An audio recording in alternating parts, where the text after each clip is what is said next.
Getting to entertain people is a luxury, I think, and it's fun. There's a childlike point of view in a lot of my work. Even in the music videos or commercials, there's a bit of a child's perspective.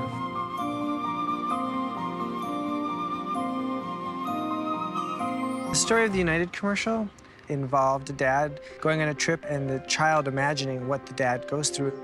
It's a dream job for me. It's a pretty rare occasion. As director on this project, I would say first and foremost it was to set up the initial storyboards and what's the feel of the piece. And then stylistically, what's this all gonna look like? You know, how do we want to do this? The advertising agency wanted a cutout look. I said, well, I think I'd like to build a bunch of sets and miniatures.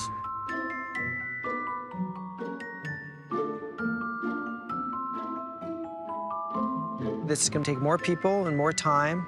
But I really like the idea of working with a team, getting to get our hands on these figures and our hands on lights and our hands on the sets and get out the paints and make a big mess and make it beautiful. What Jamie does to get everybody inspired to do what he wants them to do is he really works with everybody personally. This is Alex, the illustrator. Alex draws everything you see, for the most part, in this spot. It starts on this messy desk right here. It starts immediately once the pencil or pen touches the paper. It's like a language, once you start sketching. I'll finish it, send it over to Todd, the magician.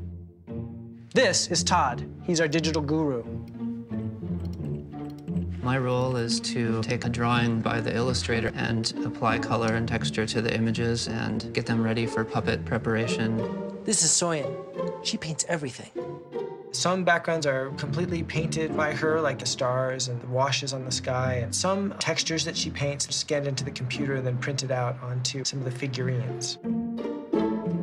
This is Morgan. He builds our puppets. My job is to make sure that we can make the puppets, we can make the sets, and we get what Jamie wants. That's what we're gonna end up with, right there. That's the idea. You know, it's kind of a crude print, but we get the physics of it all. That's to scale. And then that gets broken up into this mess of body parts.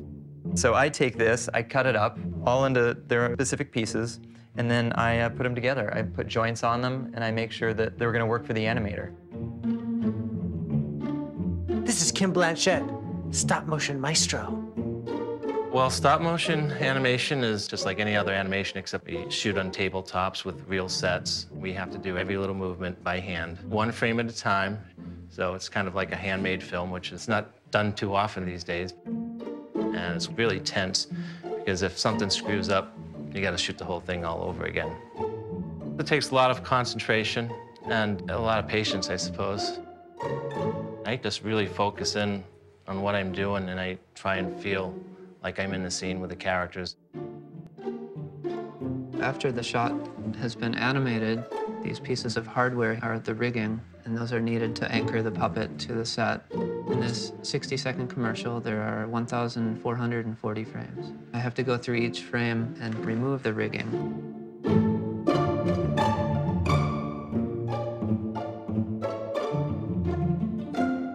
What I love about doing stop motion is it's an organic process in the brain of the animator versus a mechanical process in the computer. So you're always going to get something special.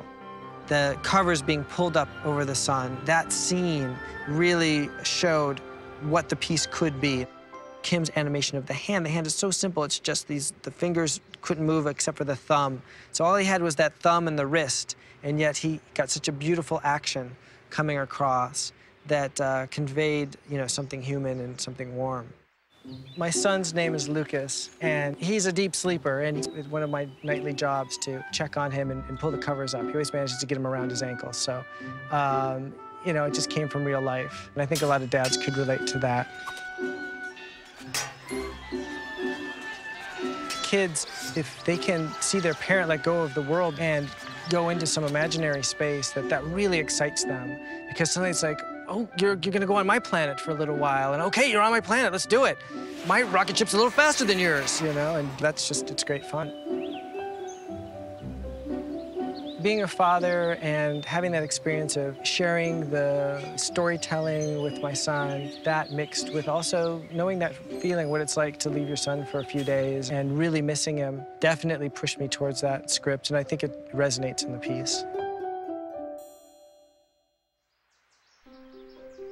With many artists, their goal is to make an emotional connection with their audience.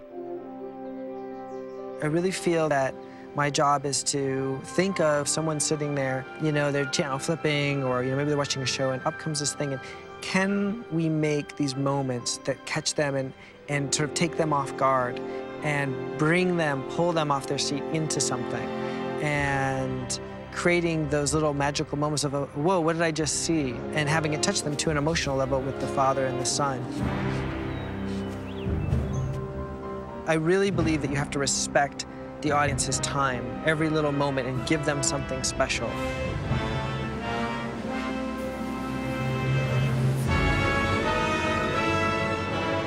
Oh, I love it. Yeah, I love that. I love the piece. Very proud of it.